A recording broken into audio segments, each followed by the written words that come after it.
Good evening, ladies and gentlemen, moms and dads, friends and families. I am Tamara Kenny, the Dean for Institutional Planning and Quality Assurance, and it is my pleasure to be your MC for the 2020 virtual graduation ceremony.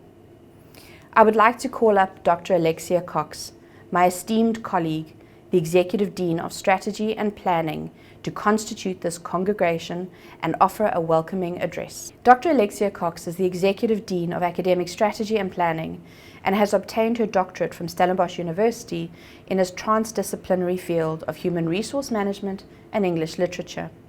She has dedicated her corporate career to ensuring that others succeed through learning and thus in their careers. Her decision to move permanently into the tertiary education sector came from her passion to ensure that students were ready and employable for the world of work. Dr. Cox believes that education is the key to developing conscious students and future leaders. Dr. Cox has extensive international experience in both lecturing and corporate facilitation, and her passion is in developing learning strategies that meet the needs of the business and watching students flourish on their learning journey. As the Executive Dean of Strategy and Planning, she provides leadership, mentoring, and focuses on continuous improvement in all aspects of teaching and learning across all brands and in all faculties that inspire and assure lecturer and academic development, the evolution of innovation, curricula, pedagogy for both contact and distance delivery.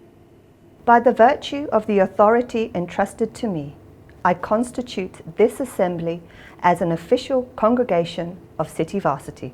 Thank you for that lovely introduction, and thank you for inviting me to speak today. Welcome, esteemed colleagues, distinguished guests, proud family, friends, and most importantly, our accomplished graduates. Welcome to your graduation day. I am very pleased to be here and to join you on this momentous occasion. You should be extremely proud of yourselves for accomplishing this goal. Congratulations.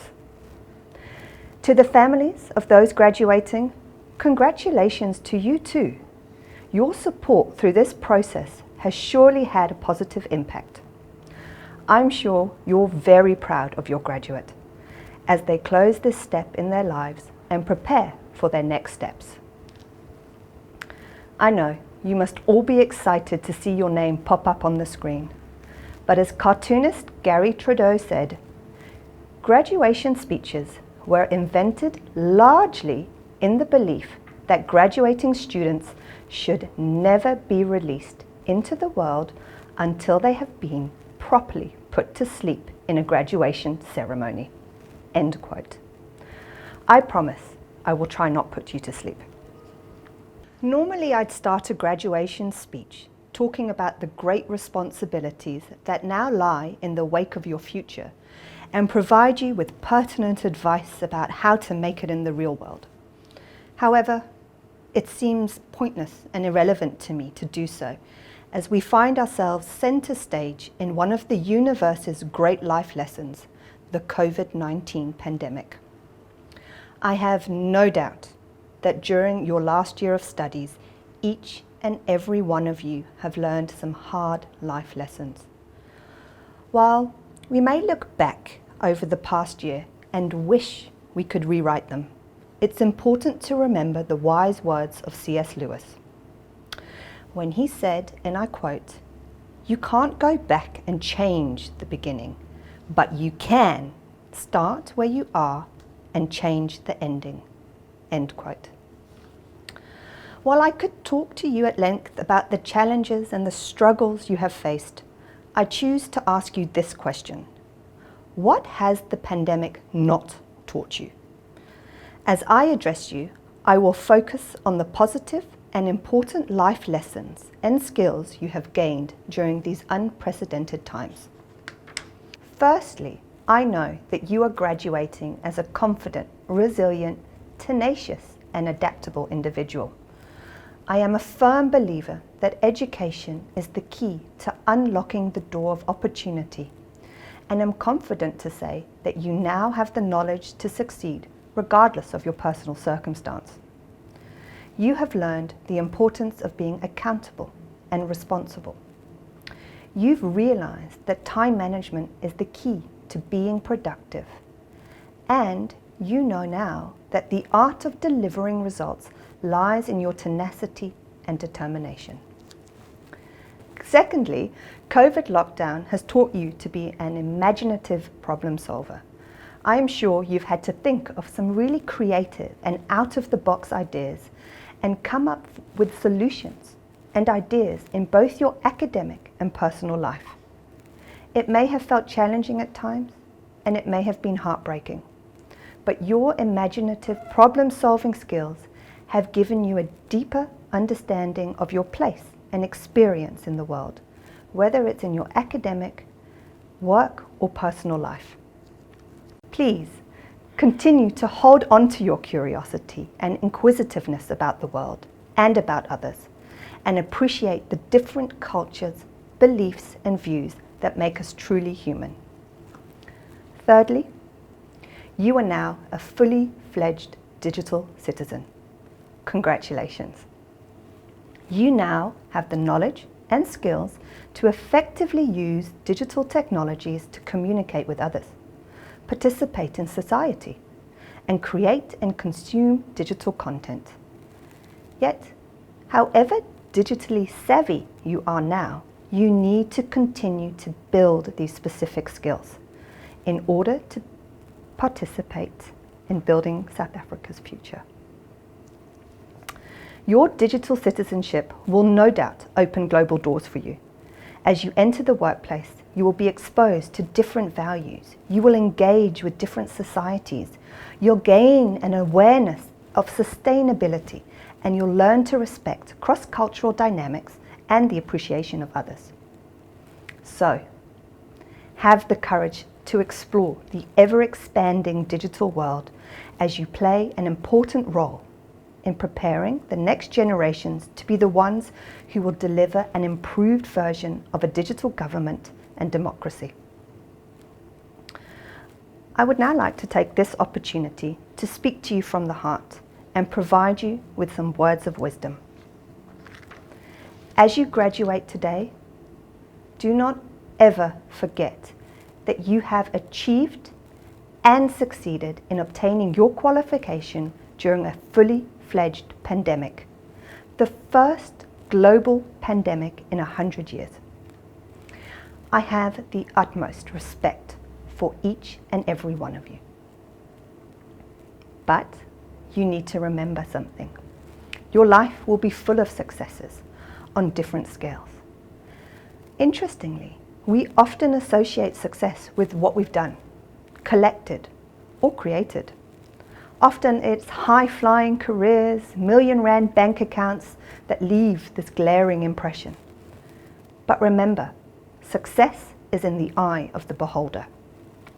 You will need to decide what success means for you. What does it look like in terms of your career, your health, your family, and your friends?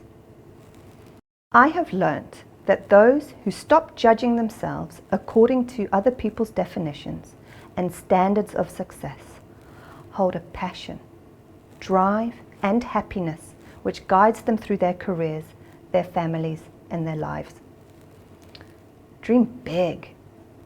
Don't ever let small minds of others convince you that your dreams are too big.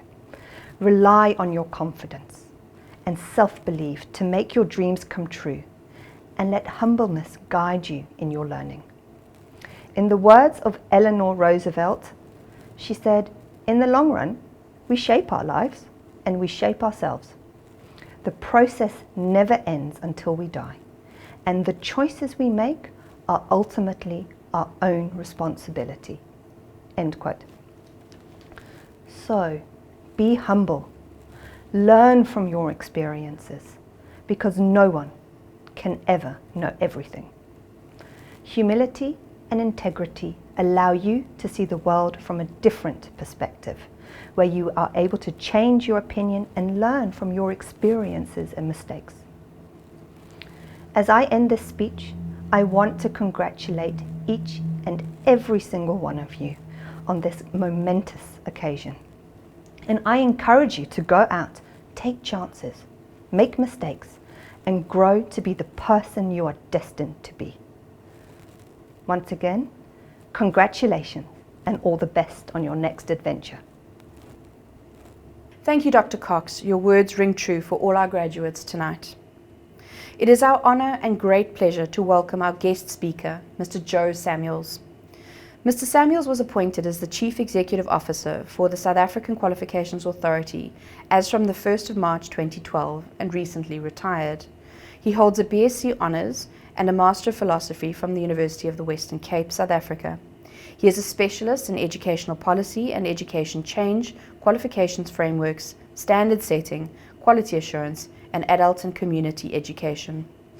He worked in a medical laboratory as a teacher, a physiology lecturer, and as a coordinator for continuing education programs at the Centre for Adult Continuing Education at the University of the Western Cape for 10 years prior to joining SAQA.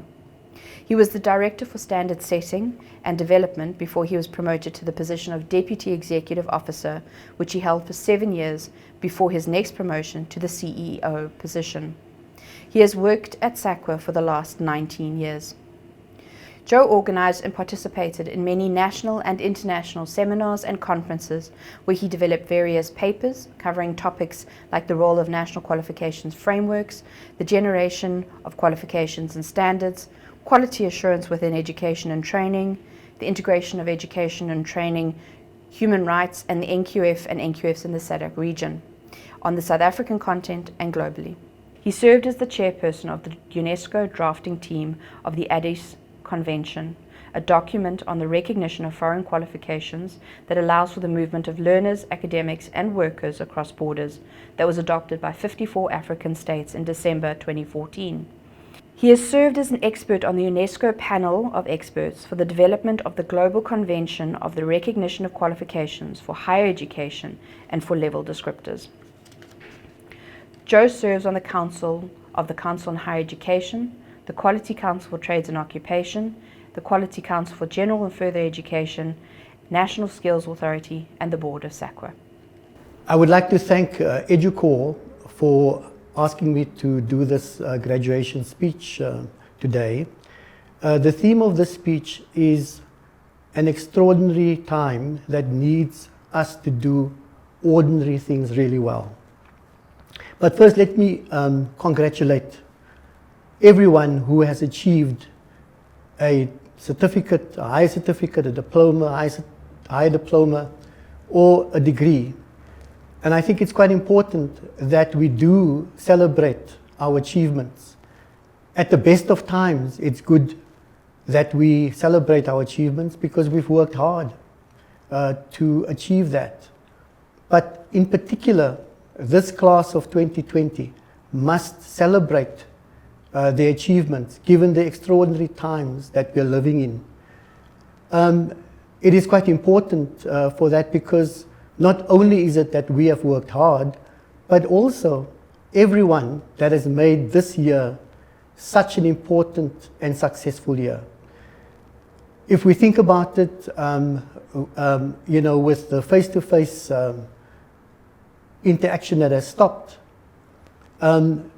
it meant that the staff, the academic staff, the administrative staff, and the institution had to make sure that all the graduates received tuition, and in fact that you were able to complete the year given the fact that there was both remote online learning as well as face-to-face learning. And I think the term that has been used is, it is blended learning.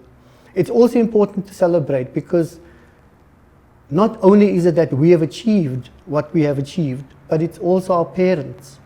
And we must never forget that the pandemic has taught us that the essential workers, those people that do things like cleaning the surfaces, making sure that people are fed, and so on. All of those people should be celebrated in the achievements, that we have had. One would also expect that during this extraordinary times, that the achievement rate would have dropped, but I am informed that you have done remarkably well, and that 79% of people who participated in the assessments, have actually passed. So congratulations to you, the class of 2020. Given your ages, that this is also a period of moving from being a young adult to be, into a more mature adult. And of course, so this is a kind of passage that we are going through and that you are going through.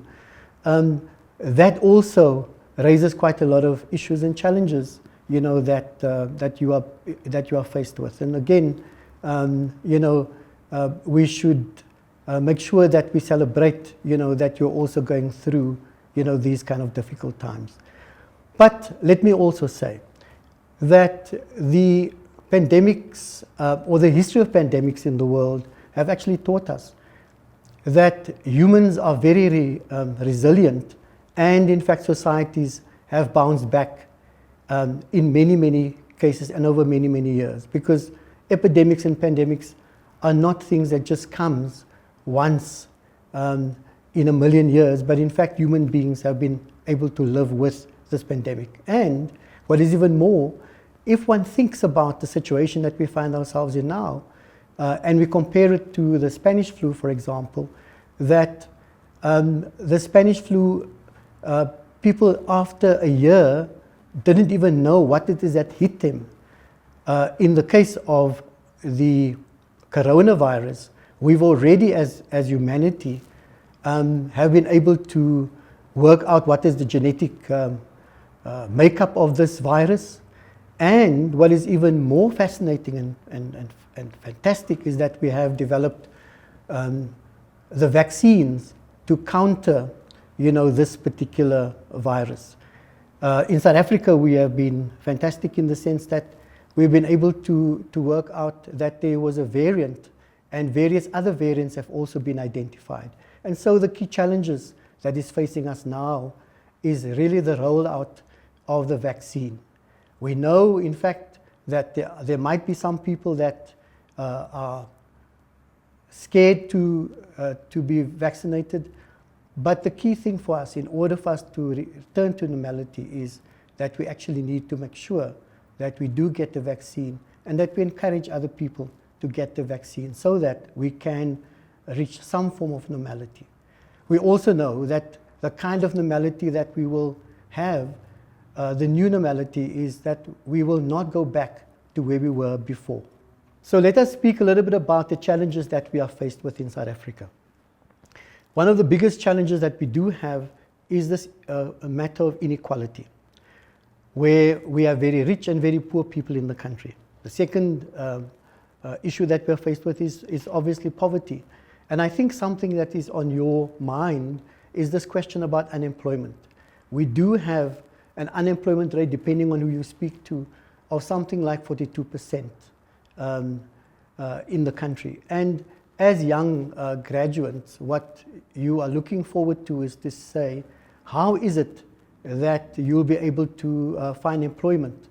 Now, there are two approaches broadly when it comes to that. One is one can either wait and see what employment is being offered, but I'm sure that you have been taught here at EduCore that what you need to do, in fact, is to become entrepreneurial and to see whether it's possible to be able to create opportunities for yourselves. And in fact, there are many, many opportunities.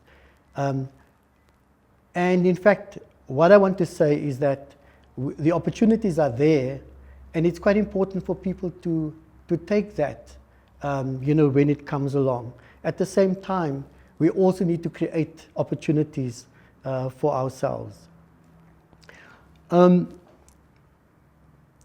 What are some of the current advantages that you as the current generation have? You have got extraordinary opportunities because we are living in a world where just by looking at what is in the palm of your hand, or in fact in your smartphone, there is such a lot of information available. So that when I grew up, for example, we were not the internet and the social media generation like you are. And through that, the sharing of knowledge, the information that's available, there is such a lot of opportunities that, that is certainly there. So I do think that, we and you are living in an environment where, in fact, there are quite a lot of information already, at your disposal. And in fact, I would like to encourage you, to use that, as it were.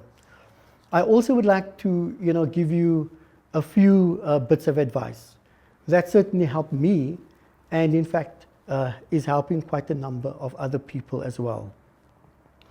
The first bit of advice that I think is quite important is, in the South African context, we have just heard that one of the key things that we should be focusing on is that we need to have structures and institutions in our country that work. So, for example, in countries where governments works efficiently and effectively, they were able to keep the numbers, that were infected with the coronavirus very, very low. Those countries where governments have been dysfunctional, you would actually see that they were unable to keep the numbers down and the death rates down and so on. So one of the key things that we must be able to strive towards is to have an efficient and effective working government, but not only that, but also efficient and effective working private sector. So, and then one of the biggest problems that we do have in South Africa, apart from efficiency and effectiveness, is also we must have an ethical state and we must have ethical companies. And so if we just do those very basic things like act in an ethical way, take very seriously what you have learned, and do your work in a competent manner, we will be able to deal with all the big problems, as it were, that we are faced with. One of the other challenges that we do have is that with the social media that we do have, some people call this that we have alternative facts, and so on. And so part of what we can do is to set up communities where we share what is factual, and we share the right kind of information with each other. We can set up, and through our circle of friends, make videos, clips, and all of those kinds of stuff to refute, ideas that the to refute the idea. Sorry, let me check it again. We can set up a circle of friends to refute the ideas that COVID-19 is simply a hoax, so that we do get the right information, both to our friends, and that we can set up online communities to promote the truth. We should also promote democracy, because in South Africa it is quite important that we do promote democracy. It is not only in South Africa, but it's also something that is quite important across the world, because there is a huge debate happening in the world about autocratic forms of government as well as democratic forms of government. Now, a lot of scientists have done incredibly important work to try to understand what works best for humanity. And what they have come up with is they have actually said that you have two types of communities. The one is a very rule-based community that really understands the rules and work according to those rules. There are also communities where things are a lot looser, and these people question and pushes the boundaries in terms of rule making, as it were.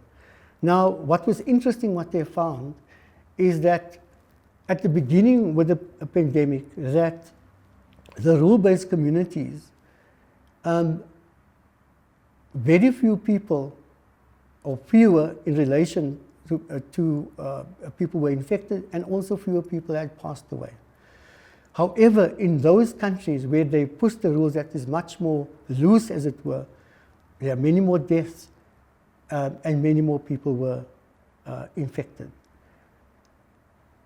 However, what was also came out of the study that was done is that now with a vaccine being developed and the rollout of those vaccines, we actually see that more and more, that those societies are more successful. So in other words, it is not a matter of that the one is definitely wrong and the other one is definitely right, but in fact that we need to have both kinds of very tight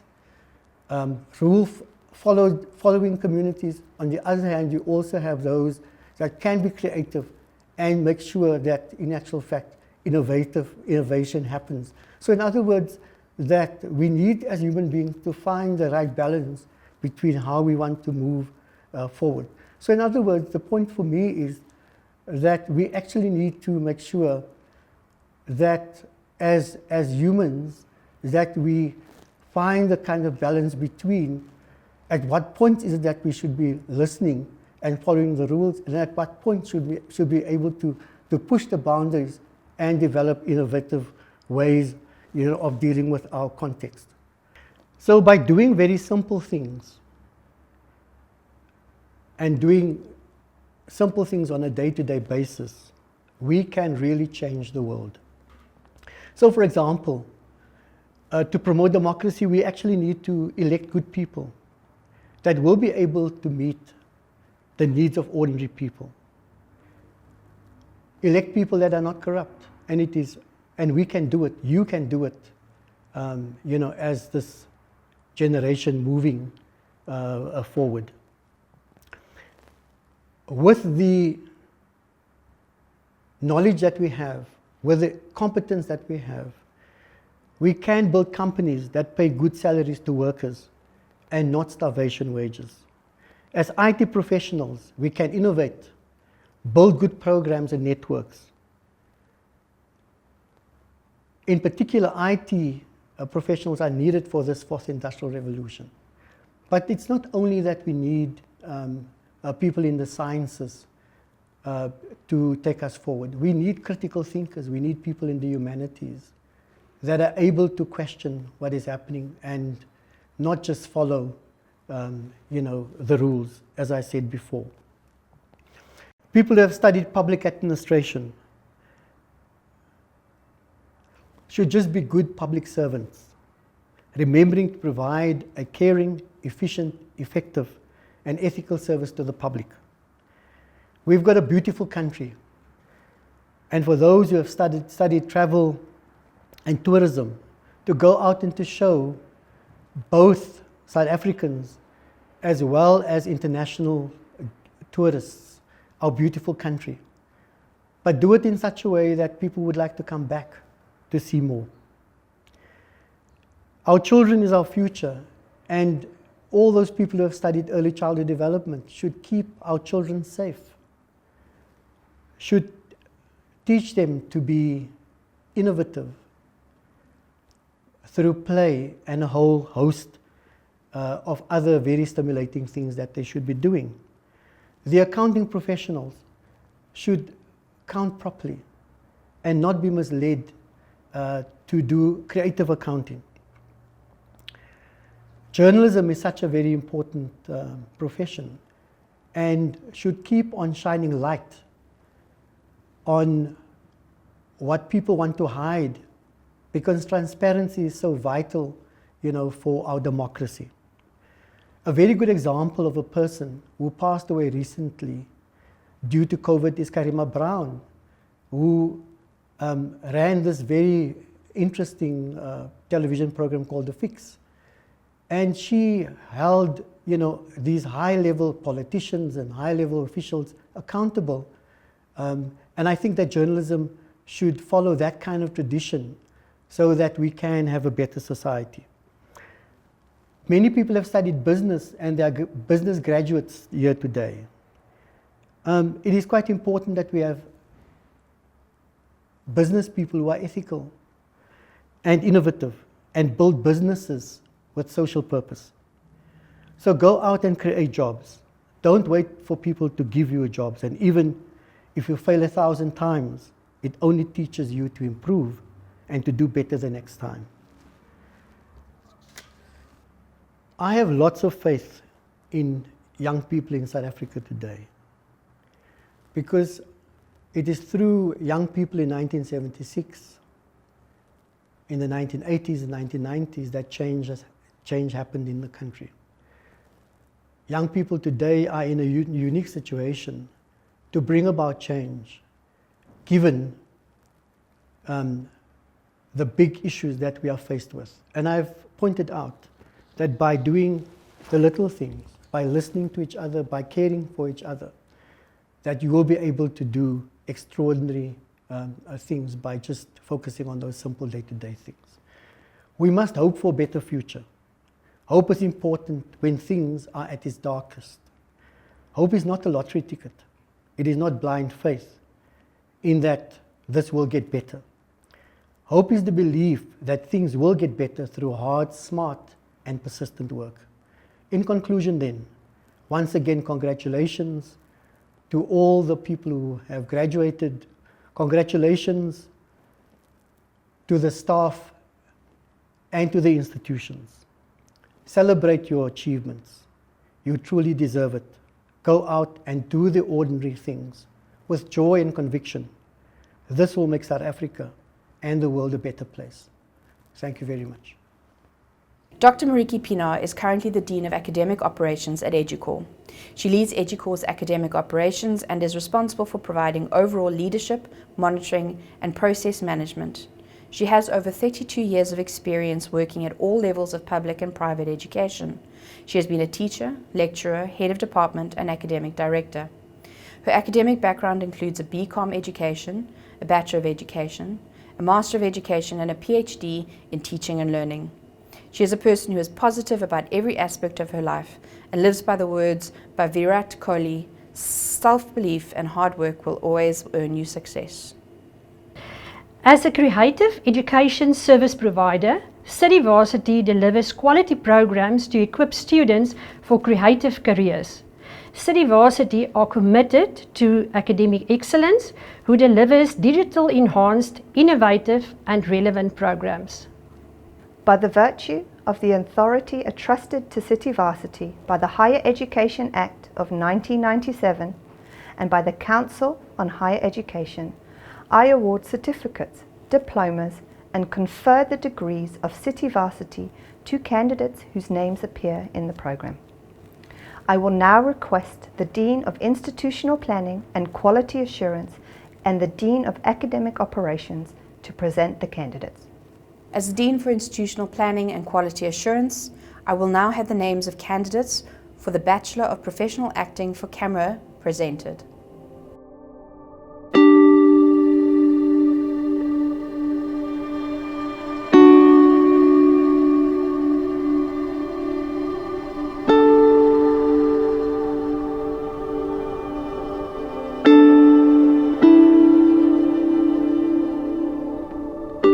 As the Dean for Institutional Planning and Quality Assurance, I will now have the names of candidates for the Bachelor of Arts in Film and Television Techniques presented.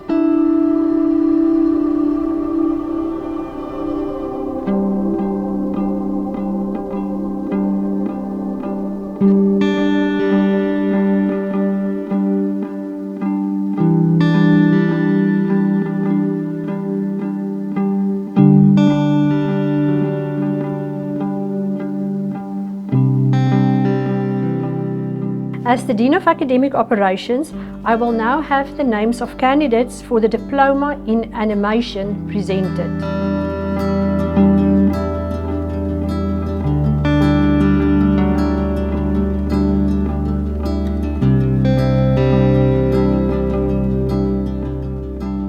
As the Dean of Academic Operations, I will now have the names of candidates for the Diploma in Film and Television Techniques presented.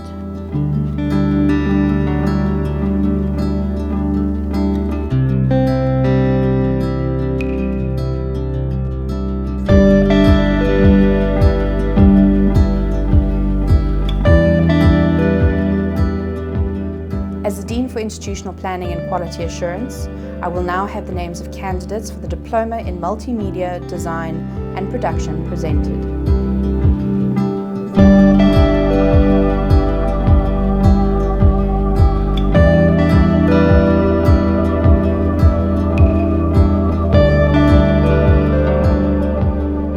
As the Dean of Academic Operations, I will now have the names of candidates for the Diploma in Professional Acting for Camera presented.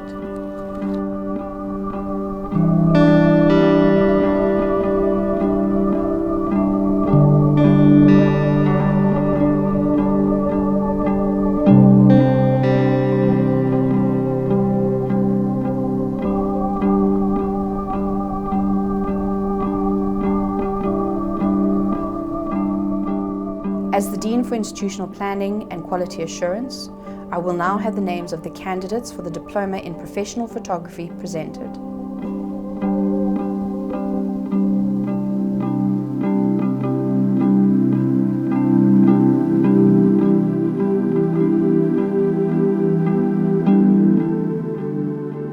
As the Dean for Institutional Planning and Quality Assurance, I will now have the names of the candidates for the Diploma in Sound Technology presented.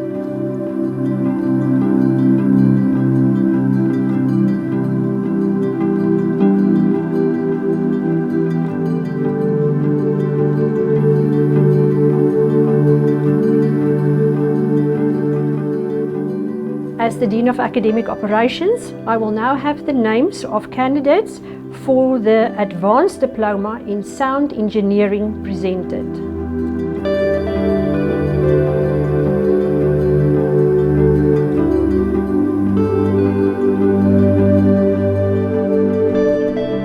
As the Dean of Academic Operations, I will now have the names of candidates for the Higher Certificate in Digital Media Arts presented.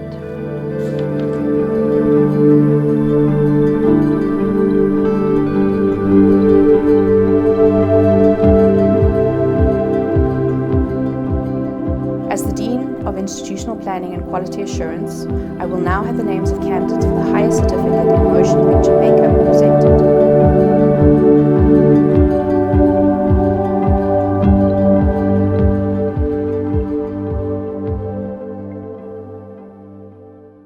By the virtue of the authority entrusted to me, I dissolve this assembly of CityVarsity.